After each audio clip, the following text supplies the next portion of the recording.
The resume is one of those things that everybody knows they have to have in a job search. It's one of those things that everybody instinctively says when they wake up, hey, I need a new resume if I'm going to find a job. But very few people really understand how to write a resume because they don't have the right perspective on how to write a resume. You see, most people's resumes that we look at are not resumes at all. They're autobiographies of that person. Interesting, sometimes very compelling, but it's not really a resume in the job search sense. So your resume is not a study of your life. It's not a look backwards over the jobs that you've had and the schools that you attended and those kinds of things. A resume is not a look backwards. A resume is really a look forwards. It's a look towards what you want to do, not where you've been. And most people who try to write resumes on their own end up writing chronologically based, historical, autobiographical resumes that are interesting, but not really resumes in the true job search sense. So what we're going to do is we're going to talk about resume writing from a perspective, a job search perspective, not an autobiographical perspective. And we're going to take on the approach that the resume is, well, the whole job search in general, is a marketing and sales campaign. And you have to address it or look at it as a marketing and sales campaign from the beginning to the end. And the resume is a marketing piece. It's a commercial. It's designed to help sell a product. And so as a commercial, if you think of a resume as a commercial, it takes on a whole different perspective than it does if you're trying to write an autobiography of yourself.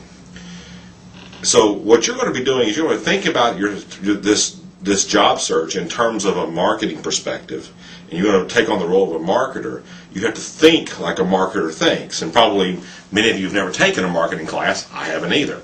But if we want to think about this as a marketer would think about it, we want to present the product in a light that makes it interesting and compelling to a consumer.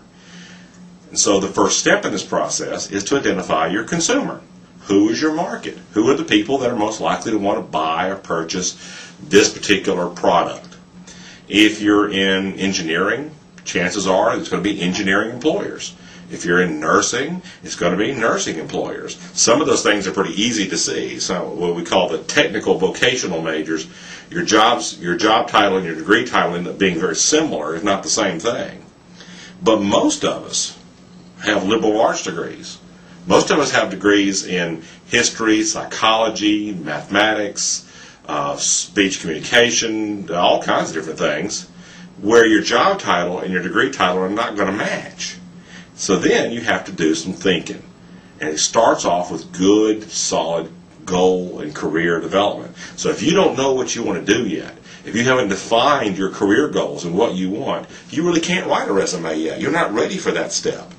And so if you're at the point where you're saying, hey, I don't know what I want to do, I don't know the kind of things that I can do with my degree or things that I can do with my skill set, then you need to come back and see one of the career counselors at Career Services and let us talk to you about some goal setting and some career development kinds of issues, career counseling kind of issues to help you formalize those career goals, because you're not really ready to write a resume yet.